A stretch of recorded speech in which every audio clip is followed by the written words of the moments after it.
Welcome all of you dear student and my dear friends. मैं हूं वेद और आज हम यूपीएससी जॉब क्लासेस के रिगार्डिंग आज आपसे बात करेंगे।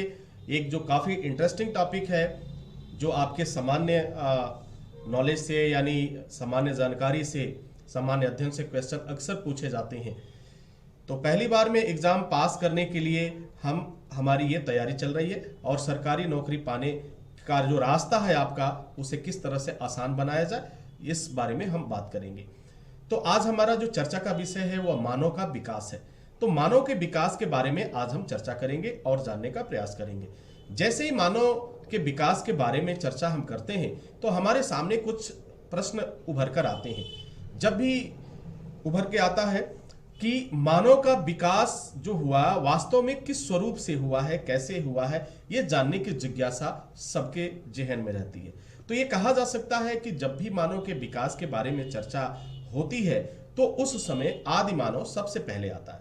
यानी यहां भी एक पॉइंट मिला, आदि मानव सबसे पहले आता है। मानव के विकास क्रम में प्रारंभिक अवस्थाओं को प्रागैतिहास के नाम से जाना जाता है। थोड़ा सा और आगे बढ़ते हैं तो इस दौरान मानव की आवश्यकता कई आविष्कारों और खोज को जन्म दिया। इस काल के लोग सामान्यतः आखेटक और भोजन के संग्राहक थे तथा पत्थरों के औजार का प्रयोग करते थे। जब भी मानव के विकास की बात आएगी तो ये कई बातें आती हैं। पहला शब्द इसमें आया है जिसे आपने कहा प्रागैतिहास। दूसरा शब्द आया इस दौरान कई आविष्कार हुए, कई खोज हुआ क्योंकि आवश्यकता थी। फिर आखेटक शब्द आया यानी शिकार करने वाला, जिसे हम कह सकते हैं। भोजन को इकट्ठा करने वाले और पत्थरों के औजार, ये पॉइंट्स मिलते हैं शुरू में जैसे ही हम बात करते हैं। थोड़ा और अगर हम आगे बढ़ते हैं तो मानव के विकास की जानकारी के बारे में जो हमारे पास प्रमाण आते हैं, जो हमारे पास साक्ष्य आते हैं, जो हमारे इतिहासकारों ने बताया है, उसके संदर्भ में हम देखते हैं तो कुछ इस तरह की जानकारी मिलती है। आदि मानव के इतिहास की जानकारी मानव के जीवाश्मों, पत्थर के औजारों और गुफाओं में पाए गए चित्रकारी से मिलती है। तो मानव के विकास की जानकारी के लिए ये क्या की जिम्मेदार है, यहाँ पे हम देख सकते हैं जीवाश्म, पहला शब्द हमेशा रखिएगा दिमाग में, जीवाश्म, पत्थर के औजार और गुफाओं में पाई गई चित्रकारी। थोड़ा सा और आगे बढ़ते हैं। चार्ल्स डार्विन ने जब मानव के विकास पर शोध किया तो उसे कई आश्चर्यजनक बातों की जानकारी हुई और डार्विन ने अपनी पुस्तक on the origin of species में लिखा है कि मानव बहुत समय पहले जानवरों से ही क्रमशः विकसित होकर अपने वर्तमान स्वरूप में आया है। ये on the origin of species में चार्ल्स डार्विन ने इस बात का जिक्र किया कि मनुष्य का जो इस समय वर्तमान स्वरूप है, अगर हम पीछे देखें, विगत इसके विकास के क्रम को देखें तो यह पाया जाता है कि यह जानवरों से ही विकसित होकर के आया है। मानव के विकास की जानकारी के संदर्भ में जो और भी शब्द हमारे पास आते हैं, आदि मानव से संबंधित प्राप्त जीवाश्मों को होमो हैबिलिस कहा जाता है। होमो इरेक्टस और होमो सेपियंस के रूप में विभाजित किया गया है। यानी आदि मानव से संबंधित जितने भी जीवाश्म पाए गए उसको कैटेगराइज कर दिया गया, उसे विभाजित किया गया। पहला शब्द उसके लिए इस्तेमाल किया गया होमो हैबिलिस, दूसरा शब्द इस्तेमाल किया गया होमो इरेक्टस और एक शब्द और इस्तेमाल किया गया होमो सेपियंस। ये तीन भाग में विभाजित किया गया।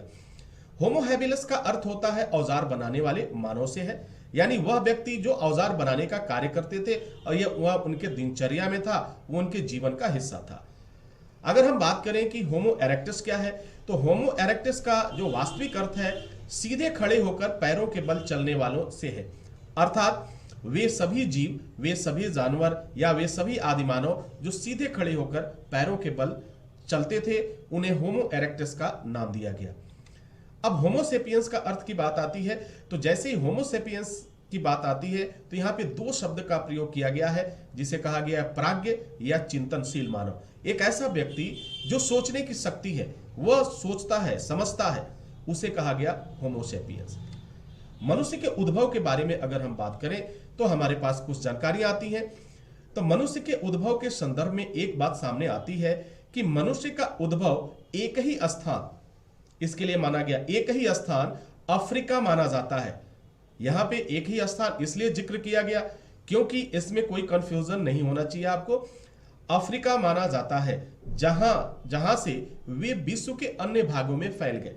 यानी जब भी मनुष्य के उद्भव की बात आएगी तो वह स्थान के रूप में अफ्रीका को माना गया। भारत में आदि मानव का अध्ययन प्रागैतिहास के अंतर्गत किया जाता है।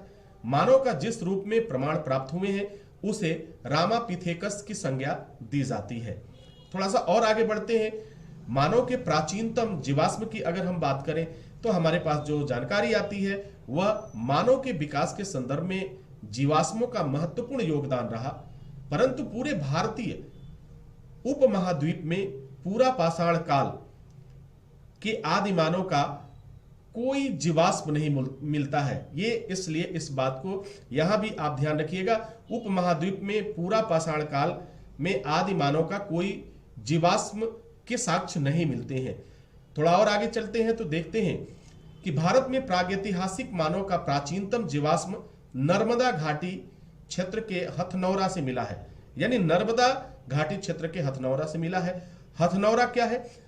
हथनौरा मध्य पाषाण काल से संबंधित है। अगर हम बात करें मानव के प्राचीनतम अस्तित्व के संकेत के बारे में कि मनुष्य के जो प्राचीनतम संकेत हैं, अस्तित्व के संकेत हैं, वे क्या है, तो हमारे पास कुछ इस तरह की जानकारियां हमारे पास समक्ष आती हैं। भारत में मानव के प्राचीनतम अस्तित्व के संकेत पत्थर के औजारों से मिलते हैं, जिसका समय काल 5 लाख ईसा पूर्व से लेकर 2.5 लाख ईसा पूर्व निर्धारित किया गया है। मानव के विकास के संदर्भ में जो तथ्य दृष्टिगोचर होते हैं उनके पीछे कुछ न कुछ तथ्य जरूर थे। ये शब्द या तथ्य किसी न किसी परिवर्तन को दर्शाते हैं, और वह परिवर्तन कभी पत्थरों के औजार से था, कभी आखेटक के रूप में था, कभी जीवाश्म के रूप में था, कभी चित्रकारी के रूप में था।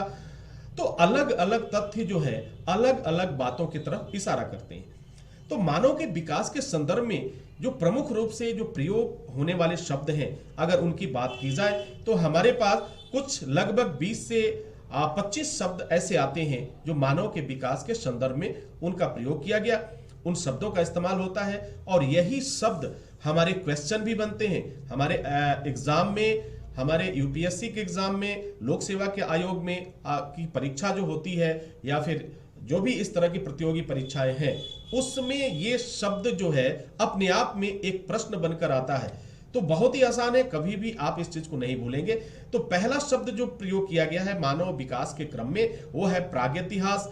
मानव के जीवाश्म, पत्थर के औजार, गुफाओं की चित्रकारी, जानवरों से क्रमिक विकास, होमो हैबिलस, होमो इरेक्टस, होमो सैपियंस, मानव उद्भव का स्थान अफ्रीका, रामापिथेकस। ये 10 शब्द जो है ये शुरू में आपको नजर आते हैं। इसके बाद कुछ और भी शब्द हमारे पास आते हैं जिसे हम भारतीय उपमहाद्वीप, पूरा पाषाण काल, नर्मदा घाटी, हथनौरा, मध्य पाषाण काल, मानव के प्राचीनतम अस्तित्व, मानव विकास काल, आखेटक, भोजन संग्राहक, प्राज्ञ और चिंतनशील मानव, यानी 21 शब्द ये ऐसे हैं जो मानव के विकास की पूरी कहानी को बयां करते हैं, पूरी कहानी को बताते हैं। आई होप कि ये सारी चीजें जब आप शार्ट में इस चीज को समझेंगे तो मानव के विकास के पूरे संदर्भ को आप समझ जाएंगे।